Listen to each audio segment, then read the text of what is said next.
Maya Paldo, Pampanga, magandang araw, Central Luzon. Ako po si Jody Dizon Mercado.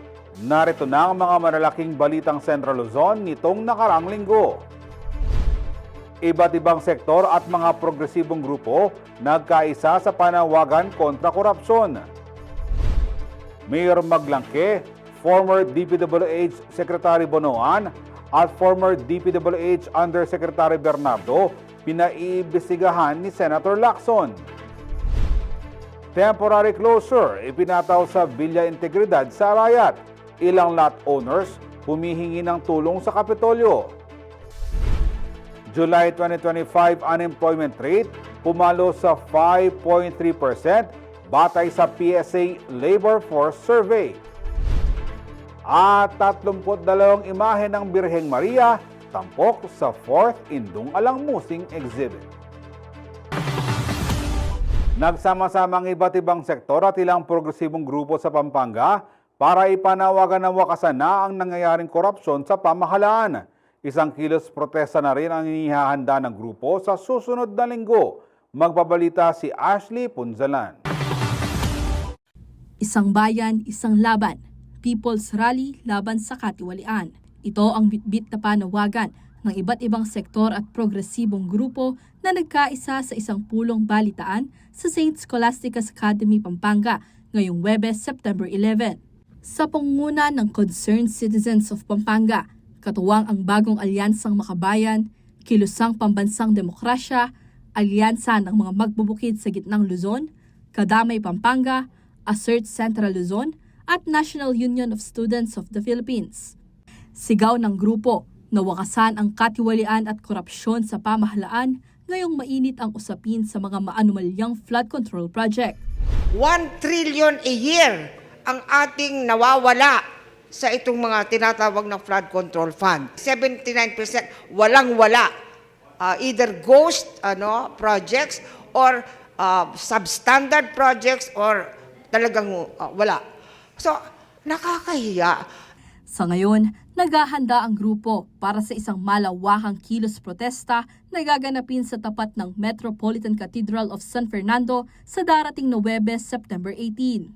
Ayon kay JC Alcaraz, coordinator ng Alyansa ng mga magbubukid sa gitnang Luzon at ng kilusang magbubukid ng Pilipinas Regional Chapter, lubos na napinsala ng pagbaha ang kanilang kabuhayan dahil sa mga nagdaang bagyo.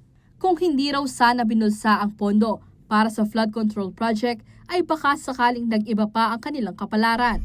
1 bilyon mahigit ang pinsala sa agrikultura dito sa Central Luzon ayon sa Department of Agriculture. Pero hindi sapat ang kompensasyon o wala man lang programang kompensasyon para sa ating mga magbubukid. Nagpaalala naman si Jerome Esguera, representante ng Assert Central Luzon, isang unyon ng mga guro sa rehiyon, sa mga lider o opisyal ng pamahalaan na sila ay parte ng paghubog sa ating mga kabataan upang maging mabuting mamamayan ng bansa.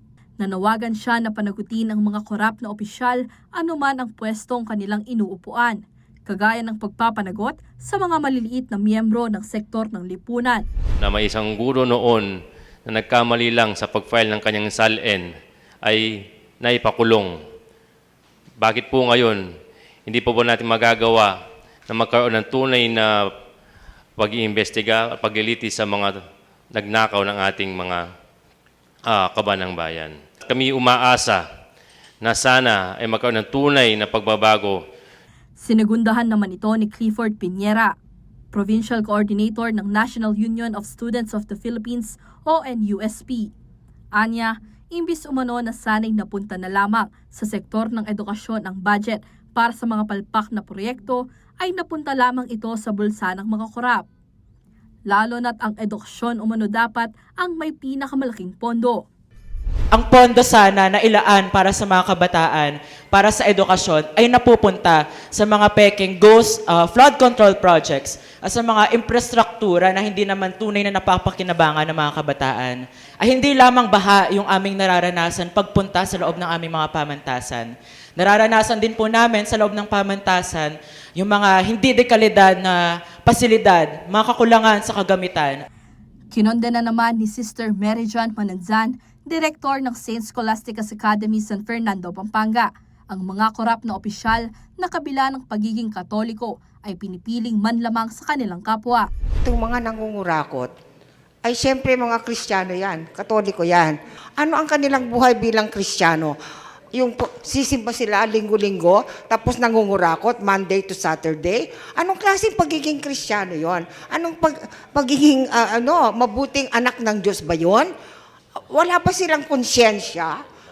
Kaugnay nito, nanawagan si Mananzan sa mga pari sa probinsya at sa buong bansa na ipokus ang kanilang sermon sa issue ng korupsyon sa bansa. Kung nananawagan sa lahat ng mga pare sa buong bansa, mag-sermon kayo against kurakot. Mag-sermon kayo against itong mga taong walang talagang simpatya sa ating bayan, walang common good sense, no? Kabila ng separation of powers na nakasaad sa konstitusyon, nanindigan ng grupo sa kanilang paniniwala na dapat ay magkaroon ng isang independent committee na mag-iimbestiga sa issue ng flood control at korupsyon, lalo na't wala umanong mangyayaring aksyon kung ang mga dapat imbestigahan ay nasa Kongreso mismo. Because they're co-equal. Pero kung pag-uusapan, marapat lang talaga na iisa na lang dahil yun ang panawagan ng nakakarami kasi ang Senado, hindi niya pwedeng imbestigahan ang sarili niya. Ganon din ang Kongreso. Hindi niya pwedeng imbestigahan kasi ang pinag-ugatan ng problemang ito ng flood control project ay nanggaling mismo sa mga mabatas. Ani Avril Lakindanum, mahalaga rin umano kung ang media at ang bawat Pilipino ay mananatiling nakatutok sa mga magiging hakbang ng pamahalaan.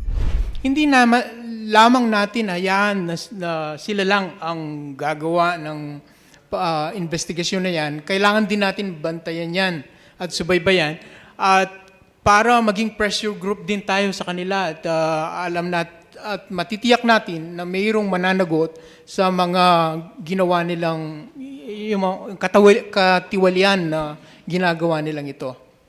Hiling din sa ilan sa mga dumalo na mapurusahan at makulong ang mga nagnakaw sa pera ng taong bayan.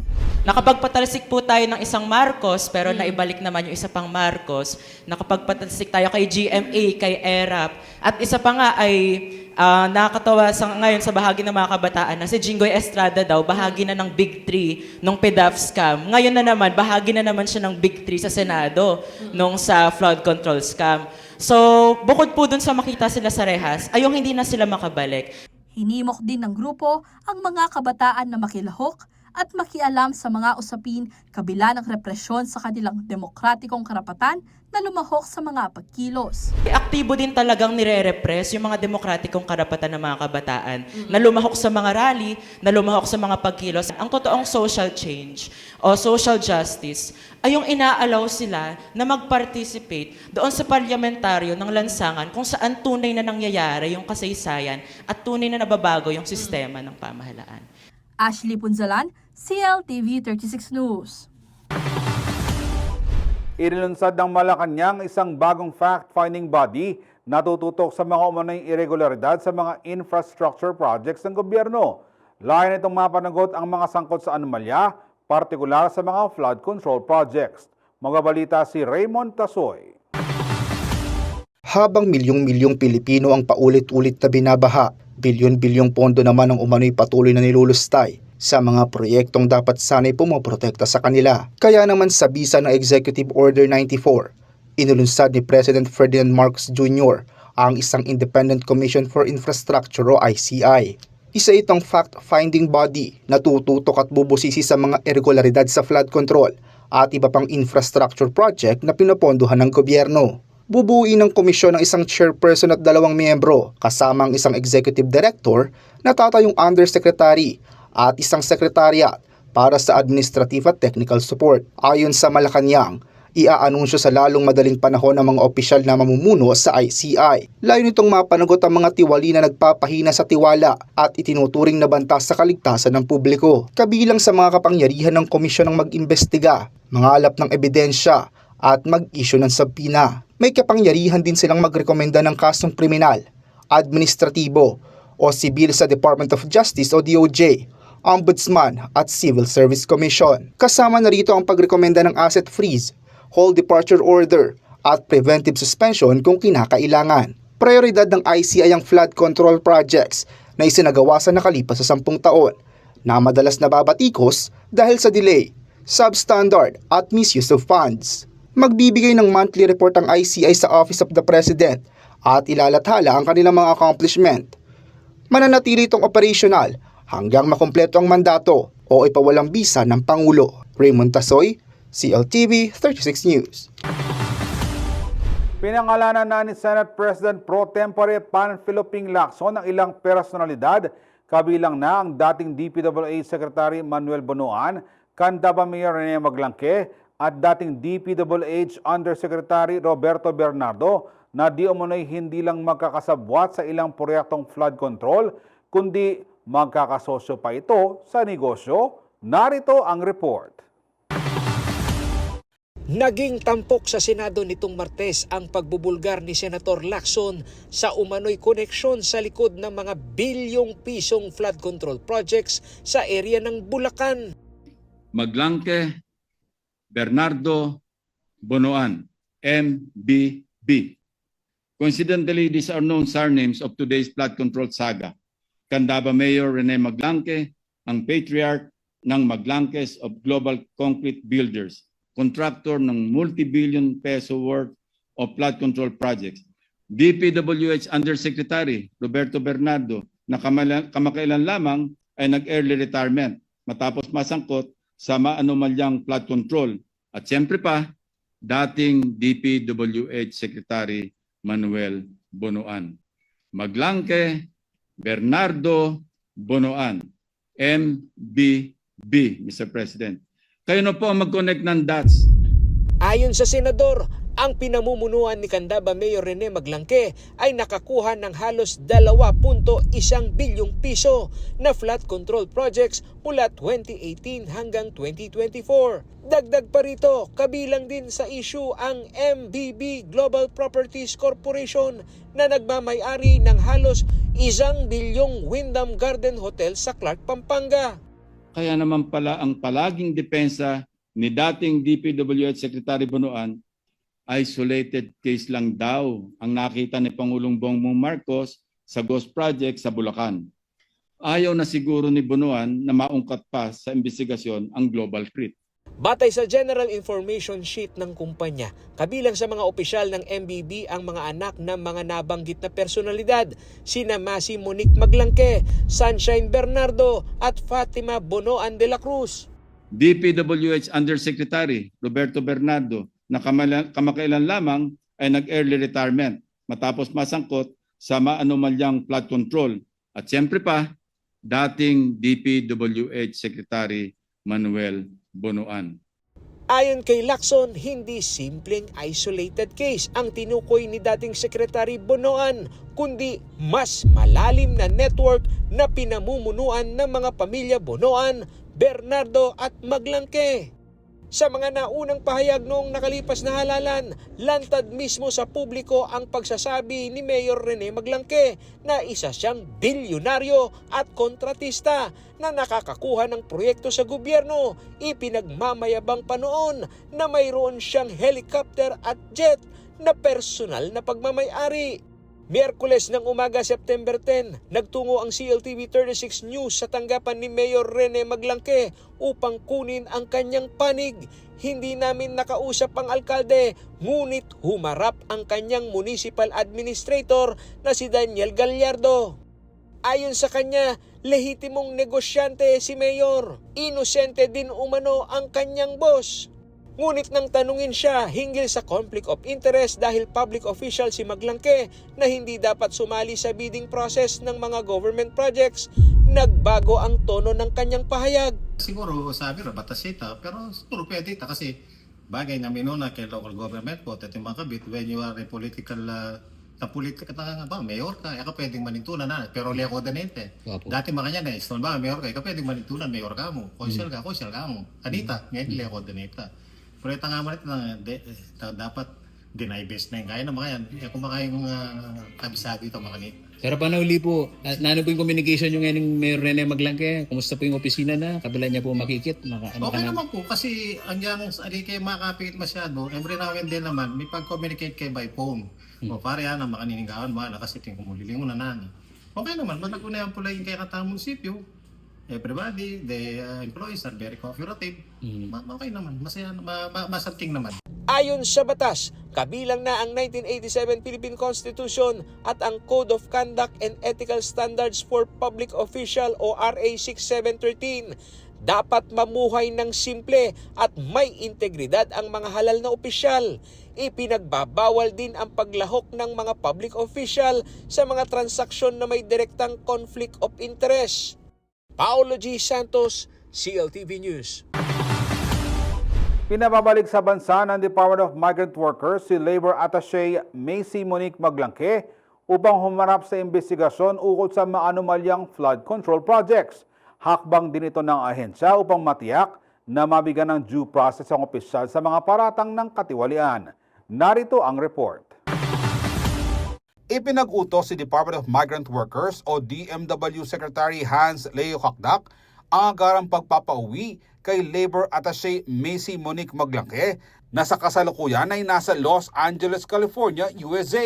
Ayon sa kalihim, kailangang humarap ni Maglangke sa opisyal na investigasyon sa bansa dahil nadawit ang pangalan niya sa umano'y maanumalyang flood control projects. Sa privilege speech ni Senator Ping Lacson kamakailan, pinangalanan nito ang Labor Attaché na may koneksyon umano sa MBB Global Properties Incorporated na sangkot raw sa mga tinaguriang ghost flood control projects. Nilinaw ng DMW Secretary na walang parusang ipinapataw kay Maglangke, subalit mahalaga raw na siya mismo ang makasagot sa mga tanong hindi lamang ng ahensya kundi pati na rin ng iba pang investigasyon ukol sa isyu ng katiwalian. Mabilis raw na umaksyon ng DMW alinsunod sa pagtalima sa accountability at transparency batay sa inalabas sa Executive Order 94 ni Pangulong Ferdinand Marcos Jr. na isinusulong ang transparency at accountability sa pamahalaan. Nauna nang ibinunyag ng Senate Blue Ribbon Committee Chair ang koneksyon umano ni Macy Monique Maglangke sa MBB Global Properties na sangkot raw sa mga maanumalyang proyekto kontra baha. Sa General Information Sheet ng kumpanya, si Maglangke ang tumatayong presidente, Corporate Secretary si Sunshine Bernardo at Treasurer naman si Fatima Gay Bonoan de la Cruz. Anak sila ni Nakandaba Mayor Rene Maglangke, dating DPWH Undersecretary Roberto Bernardo at dating DPWH Secretary Manuel Bonoan. Paglilinaw ni Kakdak na ang recall order ay para matiyak ang karapatan ni Maglangke sa due process. Nangako rin ng opisyal na makikipagtulungan ng DMW sa anumang investigasyon kasabay ng pagpapalakas sa mga altuntunin laban sa paglabag sa batas ng kanilang hanay. Binigyang diin niya rin na mahalagang mapanatili ang tiwala upang mapangalagaan ng mga overseas Filipino workers o OFWs na umaasa sa mga labor officials sa ibayong dagat para sa kanilang kapakanan at kinakailangang suporta. Ako si Jody Dizon Mercado para sa CLTV 36 News. Manatiling nakatutok para sa iba pang mga balita nitong nakarang linggo.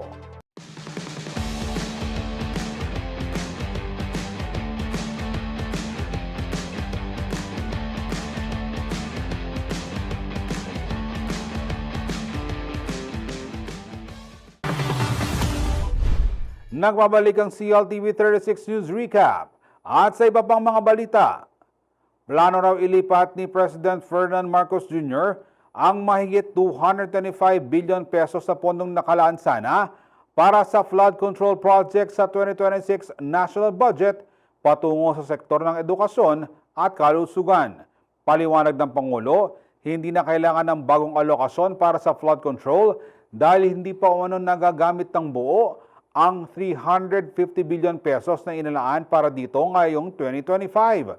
Dagdag niya, mga foreign-assisted flood control project lamang ang mananatili na aabot sa 50 billion pesos. Anya, mas makabubuting ilaan ang malaking pondo sa mas nangangailangan ng dagdag na suporta gaya ng mga ospital at paaralan. Batay sa ulat ng Department of Budget and Management o DBM, halos nailabas na ang lahat ng pondo para sa 2025. at tinatayang higit 285 billion pesos na lamang ang hindi pa naibibigay sa iba't ibang ahensya ng pamahalaan. Nauna nang ipinag-utos ng Pangulo sa DBM at Department of Public Works and Highways o DPWH na rebisahin ang panukalang budget ng kagawaran para sa 2026 upang matiyak na walang anomalya o tinatawag na insertion sa kanilang mga proyekto.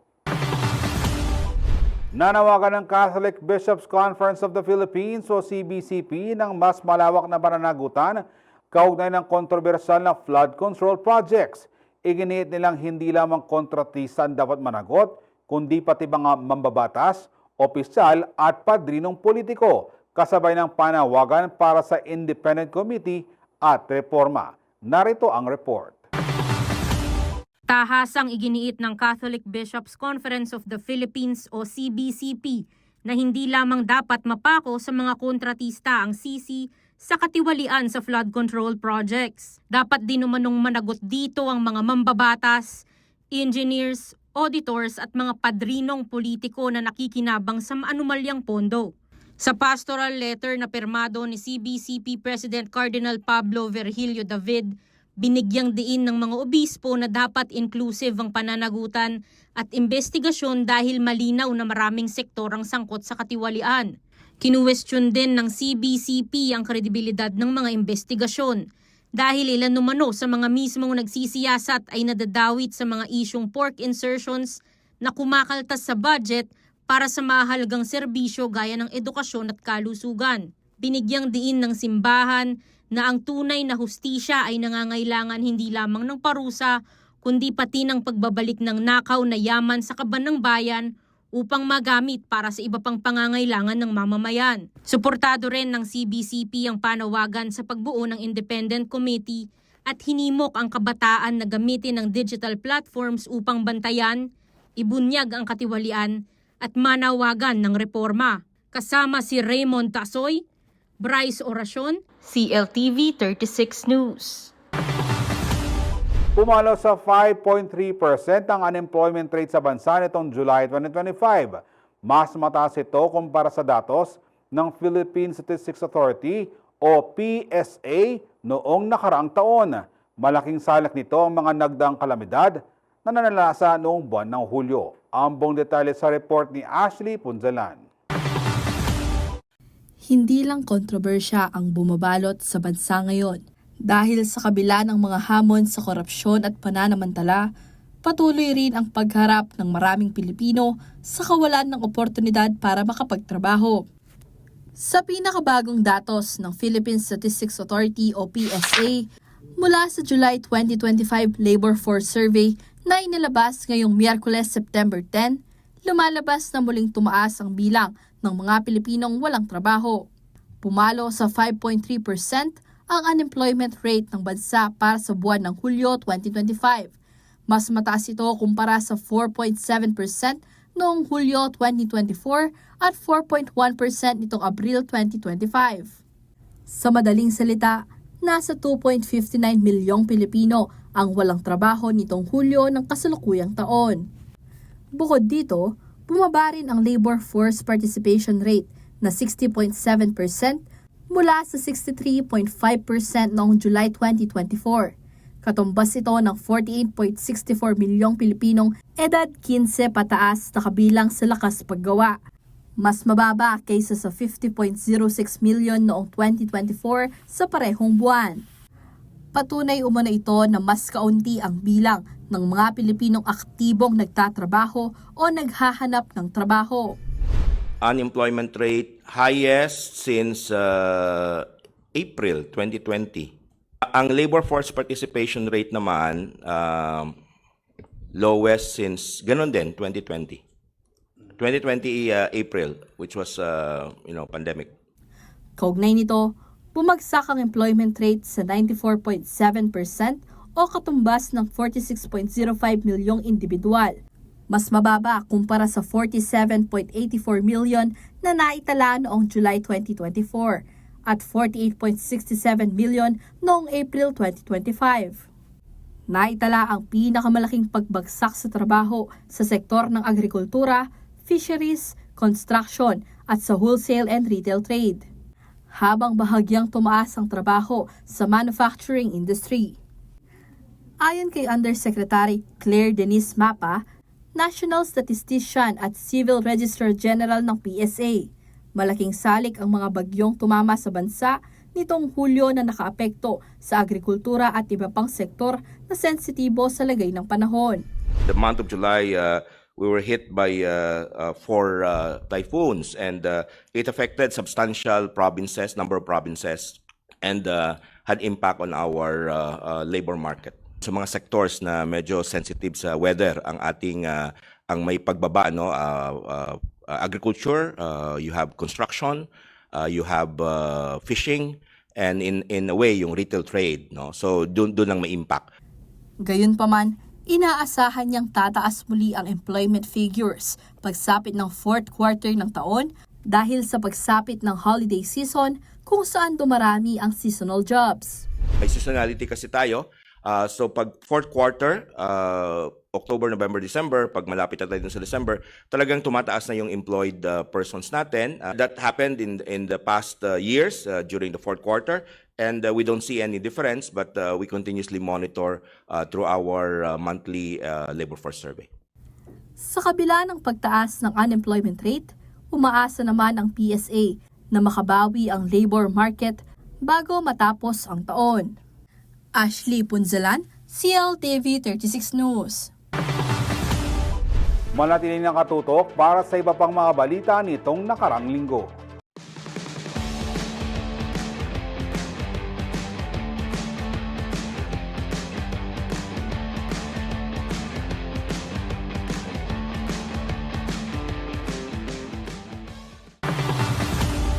Nagbabalik ang CLTV 36 News Recap. At sa iba pang mga balita, nagsagawa ng isang division-wide parent seminar ang Schools Division Office sa Pampanga upang higit na palakasin ang kanilang kaalaman at kakayahan. Layo nitong suportahan ng mga mag-aaral sa tahanan, patatagin ng pamilya at tugunan ang mga isyong kinakaharap ng kabataan. Sabi nila, ang paaralan ng pangalawang tahanan ng mga bata, ngunit hindi ito magiging tunay na tahanan kung walang matibay na pundasyon, at ang pundasyong ito, ang mga magulang. Kaya naman sa isinagawang seminar ng Schools Division Office of Pampanga, higit pang pinagtibay ang papel ng mga magulang sa paghubog ng kinabukasan ng kanilang mga anak. Sa ilalim ng temang Empowering Parents, Nurturing Futures, Strengthening Families, Building Livelihoods and Safeguarding Children, sumentro ang pagtitipon sa pagpapalakas ng ugnayan ng pamilya at suporta sa mga mag-aaral sa kanilang mga tahanan. Bukod dito, tinalakay rin ang iba't ibang hakbang upang makatulong sa mga magulang mula sa mga oportunidad sa kabuhayan hanggang sa pagpapalawak ng kaalaman hinggil sa mga isyong kinakaharap ng kabataan gaya ng bullying, online safety, at suicide prevention. Mahigit 560 PTA presidents at vice presidents mula sa public elementary at secondary school sa buong lalawigan ng dumalo. Sa panayam ng CLTV 36, binigyan diin ni Roderico Cayanan, Senior Education Program Specialist ng Social Mobilization and Networking ng SDO Pampanga, na hindi lahat ng pangailangan ng mga mag-aaral ay kayang tugunan ng pamahalaan, kaya't mahalagang bigyan ng lakas at kaalaman ng mga magulang. Kaya tayo ay umingi ng ganitong programa upang matugunan ang mga suliranin na naayon sa pagunlad sa ating mga mag-aaral, no? Hindi lang sa mga mag-aaral, pati na rin sa kanila. Dahil ang mga programang ito ay nakma natin kung paano natin ma-upgrade, mabigyan ng empowerment yung ating mga magulang, no? Para kung maganda ang kabuhayan ng ating mga magulang, ang mga bata o ang kanilang mga anak ay magpupursiging mag-aral ng mabuti at hindi naliliban sa klase. Samantala, iginiit naman ni Division Federated PTA President Maria Victoria Viray na higit pa sa pondo at solicitation ang tunay na layunin ng kanilang tungkulin. Siguro po kaya ginagawa to para at least po bilang mga magulang at mga officers din po ng bawat eskwelahan meron po kami para malaman din po nila kung ano at sino ang dapat lapitan, hindi lang po yung puro solicitation ng ginagawa po namin. At least meron pa rin po mga ibang agencies na willing pong tumulong po sa amin. Ito naman po ay para sa ikabubuti ng aming mga anak. Kaya okay lang po. Para naman kay Loy Laksina ng Minalan District, mahalagang pagkakataon ng seminar upang mas mapalawak ang kanilang pananagutan sa bawat paaralan at masiguro ang kaligtasan ng mga bata. Kailangan to kasi para alam namin yung mga responsibilidad namin sa mga bawat school na saan kami naka-designate.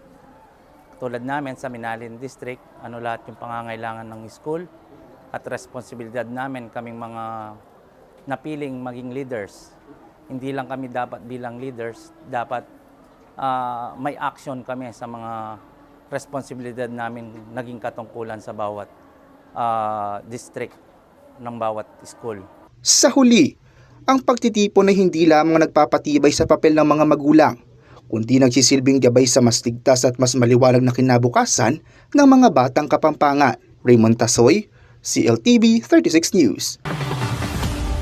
Aprobado sa Department of Budget and Management o DBM ang mahigit 19 na bilyong pondo na nakalaan para sa mga proyektong pang-edukasyon.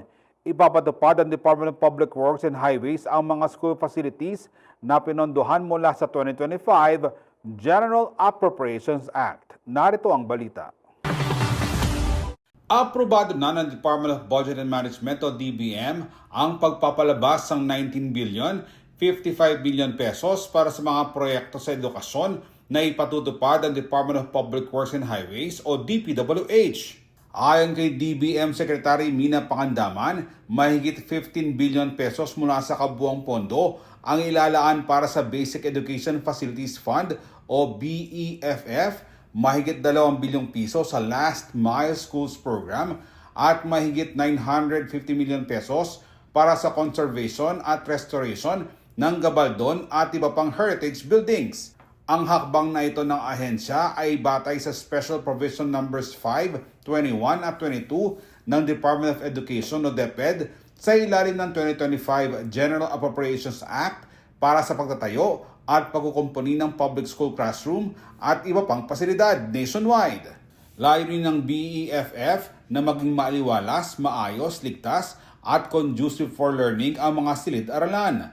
Ang inirelease na pondo rito ay inilaan para sa construction ng 939 new classrooms sa 235 na paaralan, pagkukumpuni at rehabilitasyon ng 6,275 classrooms sa 546 na eskwelahan, at paglalagay at pagpapabuti ng water systems, toilets, hand washing stations at iba pang health and sanitation facilities sa 176 na schools. Gagamitin naman ang pondo ng Last Mile Schools Program sa konstruksyon ng bagong 447 classrooms, kasama ang pagpapalit at pagkukumpleto ng school buildings para sa kinder, elementary at secondary education. Bukod pa rito ang technical vocational laboratories at iba pang mahalagang pasilidad sa mahigit 100 lugar sa bansa. Samantala, nasa 404 heritage schools kabilang ang mga Gabaldon Building ang pinondohan para sumailalim sa site improvement upang maging mas inklusibo ang mga paaralan, kasama rin sa mga proyekto ang paglalagay ng accessibility features tulad ng ramps at mga pasilidad na angkop para sa mga may kapansanan. Ako si Jody Dizon Mercado para sa CLTV 36 News. Nagrally ang ilang lot owners ng Villa Integridad Subdivision sa bayan ng Arayat upang magpasaklolo sa umano'y panggigipit ng LGU. Pero giit ng alkalde sa lugar, ang kanilang hakban ay proteksyon lamang sa mga residente, lalo na raw sa mga OFW.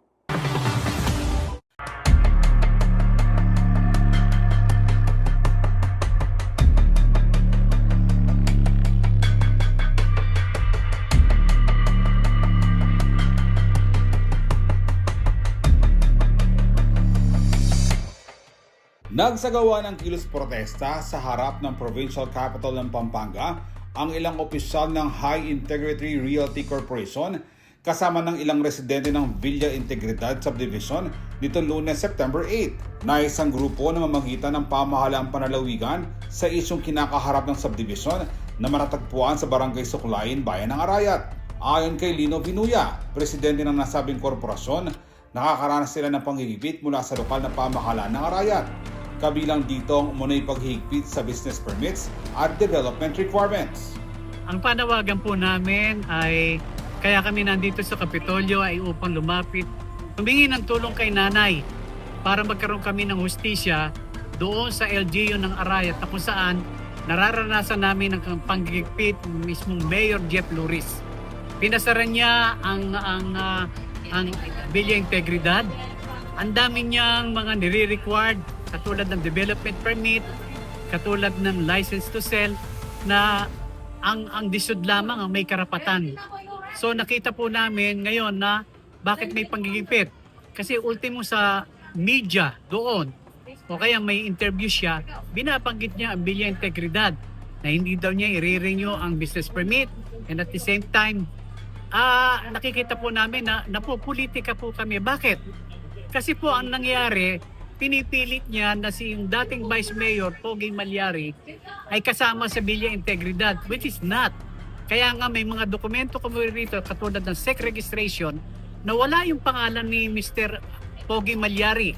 Ipinaliwanag naman ni Zeri Lachica, General Manager ng High Integrity Realty Corporation, kung ano ang pinagmula ng kontrobersya, gayon din ang papel ng mga dating developer at local officials sa pagproseso ng titulo at dokumento ng subdivision.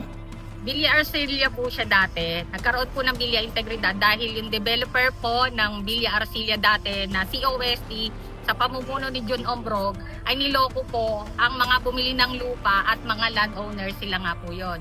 So, ginawan po nung na-trace po, 2 years, di po binabayaran ng mga landowner at wala rin pong development sa lupa. Nag-decide po mga landowner na humingi ng tulong kay Mayor Bon at kay Vice Mayor Pogi Sixto Malyari po that time. So napagdesisyonan po para magawa ng solusyon ang problemang na ginawa ng COSD. Ituloy nyo na yung project, kayo na mismo magbenta ng sarili nyong lupa at isa lang ang papakiusap namin. I-absorb nyo lahat ng kababayan natin na nakabili dyan sa dating Arcilla para walang maagrabyado. So ganun po ang ginawa ng mga landowner. Sila na po ang nagtuloy na magbenta ng lupa nila at inabsorb po namin yung mga kliyente na dating nasa unang developer ng COSD. So, tinulungan po kami ni Mayor Bon po that time, nabubuhay pa po siya, at ni Vice Pogi Sixto Malyari, hanggang sa tinulungan po nila kaming mag-process ng mga kailangan namin documents, hanggang kay Madir Alejandrino, tinulungan din po niya kami. Subalit iba na raw ang nangyari nitong nakarang taon dahil nahaluan umano ng politika ang development at subdivision. Hindi raw naaprobahan ng LGU ang hinihingi nilang alteration para sa individual titles ng mga lot owners. Hinihingi namin yung alteration namin. Hindi po ibinigay ng LGU ng SB sa pamumuno po ni Vice Mayor Bonching Changcoco that time. Vice Mayor pa rin po siya hanggang ngayon.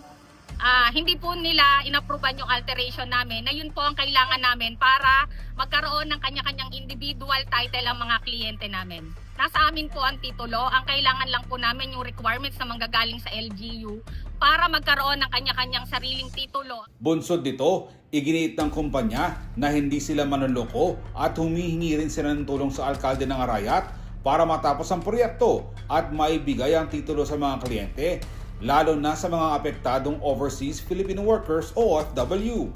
Sa makatuwid, hindi po kami scammer katulad ng sinasabi ni Mayor Jeff Luris na scammer daw kami at manloloko. May video po kami na pinakakalat po niya. So Mayor, pakiusap lang po, huwag po kayo nagpapakalat ng maling balita. Hindi niyo po alam kung ano yung impact sa amin nun. At sa mga kliyente namin, lalo na sa mga OFW, na dumaranas ng stress, anxiety, magme-message sa amin kahit kalagitnaan ng gabi. Dahil pati sila hindi makatulog sa ginawa niyo sa amin. So Mayor, tulungan niyo po kami. Nanay, nanghihingi po kami ng tulong sa inyo na matapos po itong proyekto. Mabuti po ang hangarin namin, hindi kami manloloko. Katulad ng pinalalabas ni Mayor Jeff Luris. Nagbigay naman ng paliwanag si Arayat Mayor Jeff Luris sa mga paratang at reklamong ibinabot sa kanya matapos ipataw ang cease and desist order sa naturang kumpanya. Anya, ang naturang hakbang ay ginawa para proteksyonan ng mga buyer, lalo na ang mga OFW na nagbabayad, ngunit hindi pa natatanggap ang kanilang lupa at habang wala pang development na nangyayari sa subdivision. Ating ko kasing ikuwang complaint, no? May nakuha akong complaint galing sa Sangguniang Bayan na maraming nagko-complain na bumili ng lupa sa Villa Integridad, no? So, dinaan sa Sangguniang Bayan, bilang tayo ang local chief executive ng Bayan ng Arayat, tayo naman ay kailangan natin na aksyonan yung mga concern at problema ng mga bumiling buyer. So, ito po yung pinadrone namin po ngayon na regarding po dito na wala pong development po ang Villa Integridad. Ito po yung Villa Integridad. Ito po yung subdivision, no? So, tayo po, no? Dahil gusto lang po natin yung protection po ng mga buyers na para alam lang po nila, hindi po ninyo ako kalaban. Ako po ay inaayos ko lang po yung reklamo po sa akin bilang local chief executive na proteksyonan yung mga mamamayan na nagko-complain regarding sa mga bumiling lupa na iba, bayad na sila pero hanggang ngayon hindi pa rin nila nakukuha yung kanilang lupa na binili. Karamihan lahat ng bumili is OFW po na taga-bayan po ng Arayat. Ayon pa sa alkalde, may ilang violations sa subdivision, kabilang ang failure to secure development permit, selling without license, certificate of registration, and advertisement without prior approval, at expired development permit. So, expired na rin po yung development permit nila. 3 years po yan na binigay ng munisipyo doon sa previous administration. So, tayo naman, dahil expired na, kailangan nilang mag-apply ng bagong development permit. Kaya lang, hindi natin mabigyan ng development permit po ngayon dahil may problema pa yung dating Villa Integridad. Kaya inaayos lang natin yung problema. Basta tandaan po ng mga buyers, hindi po ninyo ako kalaban at hindi rin po ako kalaban ng developer. At ang gusto ko na, lumutang lang po sana kung sino po talaga yung developer ng Villa Integridad. Kasi po ang nakakaharap ko lang po ay yung may-ari po ng lupa. Kailangan yung developer. Wala rin umanong kinalaman sa politika ang kanilang hakbang at bahagi ito ng pagsunod sa regulasyon ng munisipyo.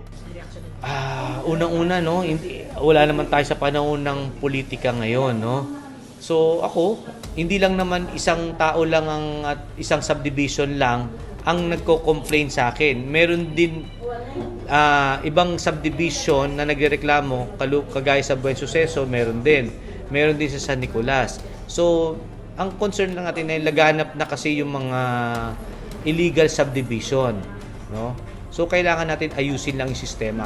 Dokumento lang hinahanap ko. Mag-submit lang sila ng proper documentation. Sa huli, iginiit ang alkalde na ang temporary closure ng Villa Integridad ay kanila raw ipinatupad upang maproseso ang mga kinakailangang dokumento, matugunan ng reklamo ng mga mamimili at maiwasan ang aberya sa mga transaksyon. Kami naman, pinoproteksyon na namin yung mga taong bayan na temporary close lang hanggat hindi na iayos lang yung documentation at ang pinopropose lang namin yung mga previous na bumili ng lupa noon pa i-adapt naman nung Villa Integridad. I-adapt nyo lang. Kasi kawawa naman yung bumili, OFW sila. Naghahanap buhay sila sa ibang bansa. Pero anong nangyayari? Magre-retard sila sa bayan ng Arayat. Yung binabayaran nila, hindi naman nila makukuha yung lupa. Ako si Jody Dizon Mercado para sa CLTV 36 News. Nilinis na ng Angeles City LGU ang kahabaan ng Abacan River. Target nilang mali sa mga istrukturang lampas sa 3-meter easement ng ilog at may saayos ang kabaligiran bilang bahagi ng pagpatupad ng environmental laws at solid waste management. Narito ang report. Nagsimula na ang clearing operations ng pamahalaang lungsod sa kahabaan ng Abacan River sa Angeles City. Pinangunahan ng Task Force Abacan ang pagtatanggal ng mga istrukturang lumampas sa 3-meter easement ng ilog at paglilinis sa tabing ilog sa ilang barangay. Kasama sa operasyon ng iba't ibang tanggapan ng Angeles City LGU tulad ng Environment Management System o EMS, City Environment and Natural Resources Office o CENRO, Angeles City Human Settlements and Urban Development Office, Angeles City Traffic Development Office, City Engineer Office, Barangay Affairs at Public Assistance Center at Angeles City Police Office o ACPO. Hindi rin naging issue ang informal settlers dahil karamihan sa kanila ay kusang idinemolish ang mga itinayo nilang istruktura na sakop ng naturang easement ng Abacan Access Roads. Nakatuon din ng operasyon sa kaayusan at pagpapatupad ng mga polisiya at batas na may kaugnayan sa kapaligiran para sa proteksyon ng Abacan River. Tuloy-tuloy ang clearing operation sa mga lugar na dinaraanan ng ilog, partikular sa Barangay Anunas, Amsik, Santa Teresita, Malabañas, Pampang, Ninoy Aquino, Balibago, Pulong Maragul, Pandan, Sapa Libutad at Kapaya. Inaasahang matatapos ang pagsasaayos ng lokal na pamahalaan sa oras na maalis na ang lahat ng illegal structures at basura. Paraan din umano ito upang mapalakas ang kaalaman ng mga komunidad sa wastong solid waste management. Kasama si Jody Dizon Mercado, Bryce Oracion, CLTV 36 News. Manatiling nakatutok para sa iba pang mga balita nitong nakarang linggo.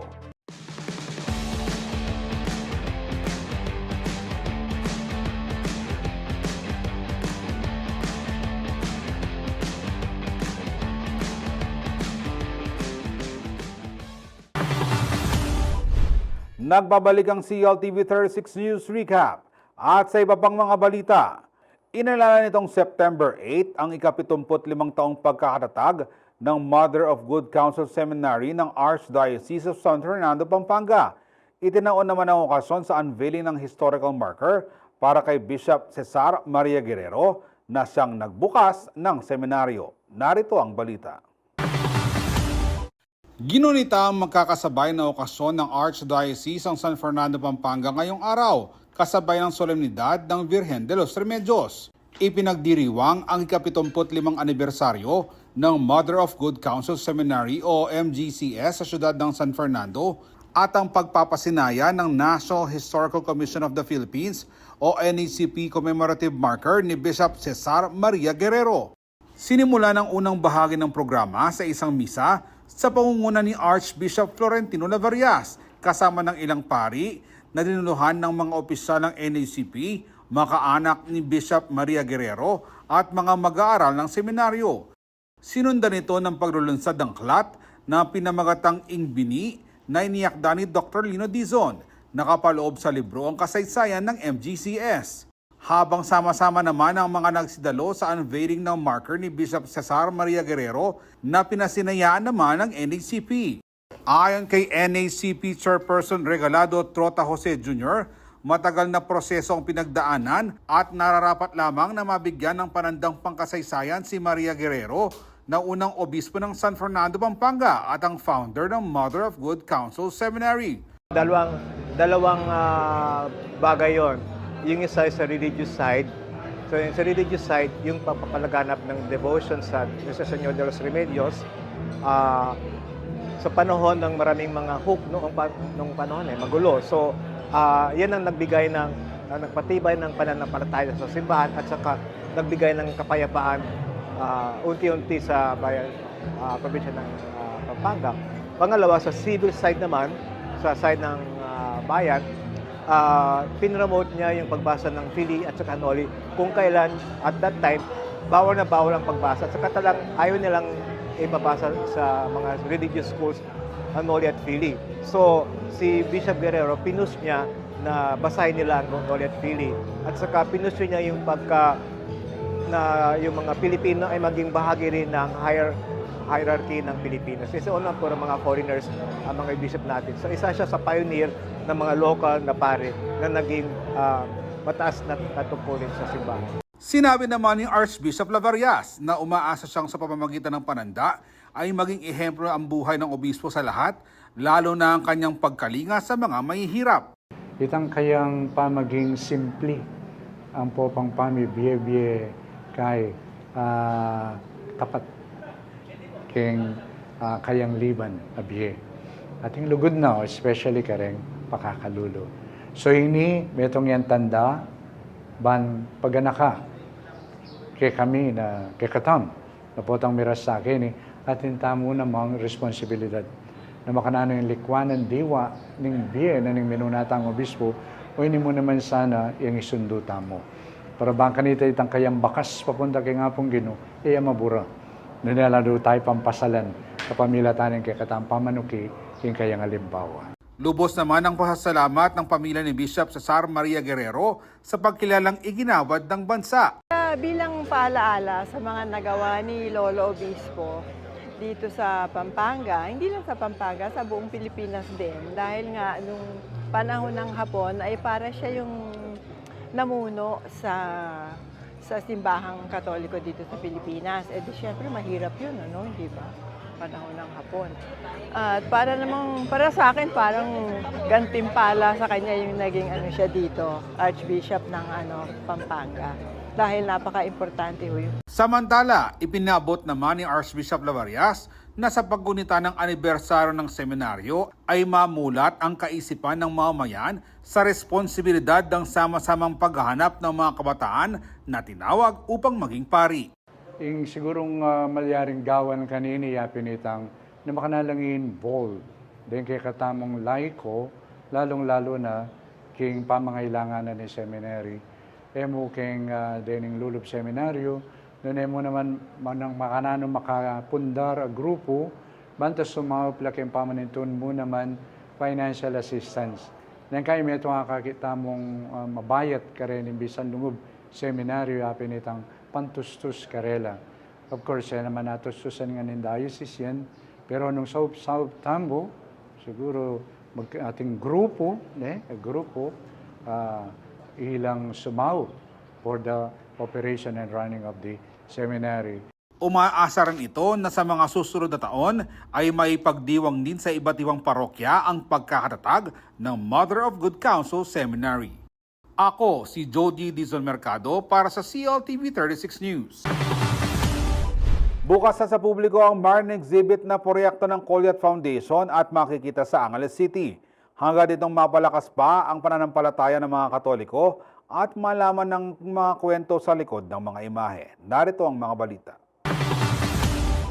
Sumasalamin ng malalim na pananampalataya ng mga Kapampangan sa pagbubukas ng ika-4 na taon ng Indung Alang Musing exhibit sa Museo ng Angeles, Barangay Santo Rosario, Angeles City, nitong Sabado, September 6. Pinangunahan ng okasyon ng Colyat Foundation Incorporated o KFI, katuwang ang Angeles City Government sa pamamagitan ng City Tourism Office. Dinaluhan rin ito ng barangay officials, Daughters of Mary, mga deboto at iba pang bisita. 32 imahe ng Birheng Maria ang nakadisplay sa exhibit na may tema ngayong taon na Mother Mary, the Guide of Pilgrims in the Way of Hope. Isa sa mga rebulto ay ang replika ng Our Lady of Fatima na ipinrosisyon noong 1986 People Power Revolution.